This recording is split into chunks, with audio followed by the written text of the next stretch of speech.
मनोजवं मारुततुल्यवेगं जितेन्द्रियं बुद्धिमतां वरिष्ठं वातात्मजं वानरयूथमुख्यं श्रीरामदूतं शरणं प्रपद्ये। प्यारे मित्रों, जय श्री राम, जय माता दी। मित्रों, आज हम आपसे चर्चा करें कि पवन सुत हनुमान जी महाराज, जिनका यूँ तो अनेकों नाम हैं हनुमान जी महाराज के, परंतु इन्हें वायुपुत्र कहा जाता है, जिसका शास्त्रों में सबसे ज्यादा उल्लेख भी मिलता है। शास्त्रों में इन्हें वातात्मजा भी कहा गया है, अर्थात वायु से उत्पन्न होने वाला। कैसे हुआ हनुमान जी का जन्म, आइए हम इसी पे चर्चा करें। पुराणों की कथानुसार हनुमान जी की माता अंजना, जब हम हनुमान जी की आरती करते हैं तो एक ही बात कहते हैं, आरती करत अंजना माई।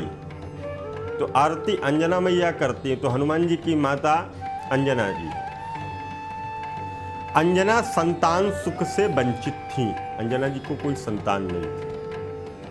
कई जतन करने के बाद, कई प्रयास करने के बाद भी जब उन्हें निराशा ही लगती रही, कोई उनको संतान की उत्पत्ति नहीं हुई, तो दुख हुआ उनको कि मेरे कोई संतान क्यों नहीं हो रही। इस दुख से पीड़ित अंजना मार्तंग ऋषि के आश्रम में गई और ऋषि के पास जाकर के अपने भावों को रखा।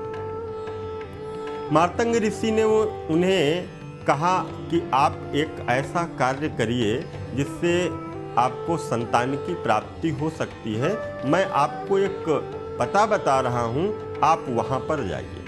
मार्तंग ऋषि ने कहा कि आप पंपा सरोवर में जाइए और वहां पर जाकर के आपको जो मन के विचार हैं वो आप वहां पर रखिएगा जाकर के। मार्तंग ऋषि ने उनसे कहा, पंपा सरोवर के पास में पूर्व में एक नरसिंह आश्रम है और उसकी दक्षिण दिशा में एक नारायण पर्वत पर स्वामी तीर्थ है।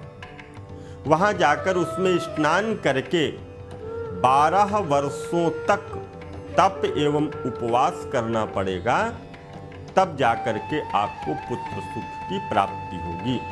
संत जीवन में जब आते हैं, ऋषि जीवन में जब आते हैं, तो हमारे जीवन के कष्ट दूर होते हैं। जब संतों की शरण में जाते हैं, ऋषियों की शरण में जाते हैं, तो ऋषि हमको अच्छे मार्ग की ओर लगा देते हैं, बता देते हैं। किसी महापुरुष के पास जाइए, किसी आचार्य के पास जाइए, किसी संत के पास जाइए, तो आपकी जो जीवन की समस्याएं होंगी उनको सुनने के बाद वो आपको उसका उपाय बताएंगे।